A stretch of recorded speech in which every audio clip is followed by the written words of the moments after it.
Shop D Gap. If someone gave you money to buy any vehicle you wanted, what would you buy? I asked my wife this question, and she says after kids, just for fun, she would get a Range Rover Evoque. It's kind of too small for us right now. So it's a teeny little car. Maybe I'm not saying the demographic is female, but it's not for me. If I go for Land Rover, Range Rover, I'm going to get something a little bigger. But I thought about this, and I thought, you know what? I drove the Ford Raptor last year in the snow and loved it. So powerful, rides real high. It's just a souped up Ford F-150, but with the Raptor, forget about it. That's what I would go, just for fun. I mean, yeah, money's not an issue. I'm getting myself a Raptor. B&L Fisher writes to me on Instagram, what's your personal favorite midsize SUV? First time dad, have to upgrade soon. So I think I replied back to B&L Fisher and I asked him luxury and non-luxury, but for everyone who's interested, I've got two options for luxury and non-luxury. As you know, I've done the Palisade and Kia Telluride, and both of those were really close matches. I did a video on what's the difference between the two, and I'm gonna go with the Palisade. Price point between 32 and 46 grand. Fuel economy is 19 city, 26 highway. It's got seating for 7 to 8 passengers. There's 2 or 3, maybe 4 different trim levels. 8-speed automatic transmission, 3.8 liter V6. So you're looking at 291 horsepower. All-wheel drive and front-wheel drive available. I just really like how it's all put together. Very easy buttons and knobs and a smooth ride, but very close also to the Telluride. Now, luxury version, I'm just a Volvo guy. I love the XC90. Obviously, luxury going to be a bit more spendy, between 49 and 74 grand. They got 3 trim levels, T5, T6, and T8. Each correspond to a different horsepower. Looking at 250, 300, and 400 horsepower. Go T8, T6 is good too, but lots of horsepower there. There's all-wheel drive. There's a hybrid version of the XC90, 21 city, 30 highway, and 6 to 7 passengers. So you're getting 3 rows there, the luxury, 3 rows in the Palisade, but more seating configurations in the Palisade. Probably your best bet, lean toward the Palisade for a first-time dad. But there's also other great options, Santa Fe, CX-9, Highlander, Atlas, Pilot, Traverse, Ascent, Grand Cherokee. So you've got lots to choose from in the midsize category. Thank you for your question. Invisible 25, how old are you? 47 and a half. Thanks for asking. Dustin R. Wilson, what cars do you and your family drive? Well, our family, it's a Ford F-150 2017. I made a video about that after we got it, bought it for my wife. My last vehicle that I owned was a 2005 4Runner, but I sold that about 6-7 years ago when I started going on YouTube full time, so I don't have that. My brother-in-law has a Ford, my father-in-law has a Ford, my sister-in-law has a Cadillac Escalade, but they also have 3 kids and a couple of dogs. So in terms of family, that's what we have. Oh, and my mother-in-law has a Ford Explorer. A lot of Fords in the family. Vinay Rajdev. Best microphone to use to record videos on your smartphone.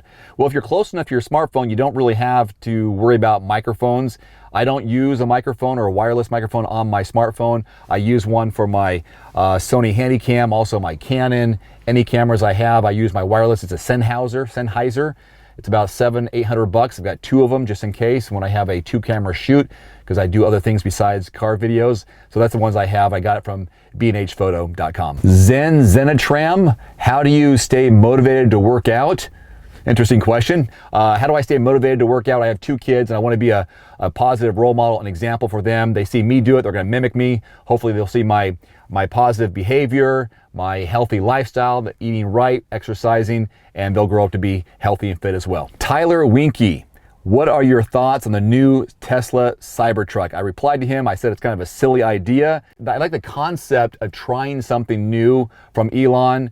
I like what he's doing. He's a smart guy. He's a big thinker. I've watched a lot of interviews with Elon, and I don't know, it just seems, it's one of those things they throw out there as a concept. Could this work? I don't think there's a big enough market for it. It's cool, but silly at the same time. Jordan J87, what do you think is the actual future of cars? Electric, hydrogen, something else? Jordan, I think it is going to be a combination of plug-in, hybrid, electric to move forward, to be more efficient in the world, whether it's, so we aren't so dependent on oil from other countries, and it's just a cleaner way to drive, and you can just be as efficient and powerful and get where you need to go, save money. And the way they make batteries in the cars, you don't even know the difference that much between, let's say, a Honda Accord versus a Honda Accord hybrid. So I think that's the way we're going.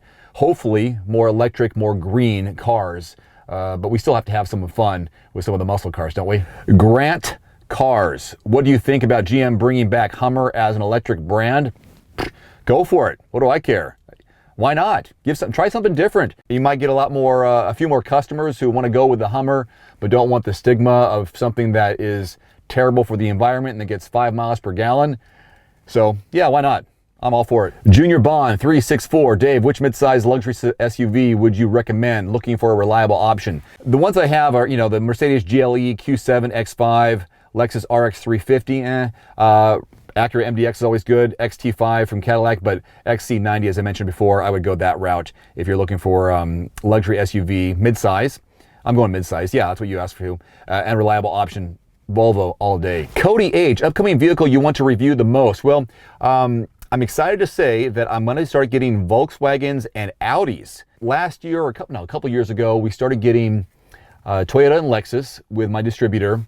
I already get Mitsubishi, Mazda, Acura, Honda, Kia, Hyundai. Anyways, in this group of cars they get to deliver, they just got the Volkswagen and Audi contract. So I'm gonna start getting those. I'm excited to see what Audi has to offer to get more familiar with their products. But I was thinking about maybe just for fun, the Gladiator from Jeep, so I can go off-road in it and see what it's like. So I don't know, it's really hard to say because I have a limited supply of vehicles and brands that I can work with that want to work with me.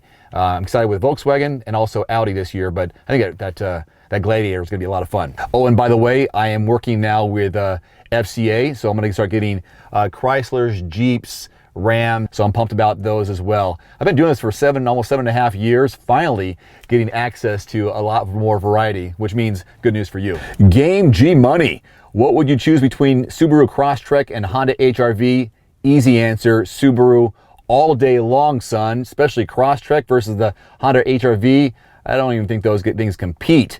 Subaru, symmetrical all-wheel drive, it's still very comfortable, solid, get you where you want to go in all type of weather. Honda HR-V, not quite so. If you want to stick with Honda, move up to a Pilot or the Passport. Those are very capable vehicles, or the CR-V, but not HR-V. Nick C 1387, how do you structure your work life as a vlogger?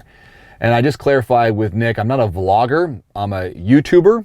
Technically, I'm a professional YouTuber, so in 2019, I produced and uploaded over 300 videos, which works out to be about 5 or 6 videos a day, which I don't know I don't know what that means to you, but to me it means a lot of work, especially as a person who does this all by myself, shoot, edit, and all that good stuff. I don't have a team of people who are dedicated to editing, dedicated to be on camera, dedicated to shooting. I do it all. Over 300 videos in 2019, probably more than I needed to, but I love what I do, and I want to give a lot of variety. It's also my business, and that's just one channel that I work with. So as a vlogger, not really the same thing as a YouTuber. Very different category. Vloggers are sometimes people who are lifestyle. They walk around with a handheld camera and do other things. I'm doing hopefully car reviews for the consumers and having a little fun at the same time. Acors 78. I don't know how Acors. What's your favorite car review since you have started? This is almost impossible. But I was looking back in my archive back in 2012, 2013, when I had a short stint with TFL Car.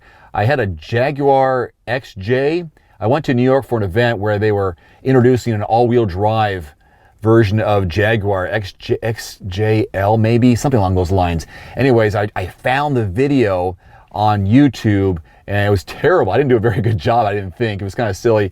I was wearing some terrible clothes. It just wasn't fit. I mean, it was early on in my process. I mean, that was 8 years ago.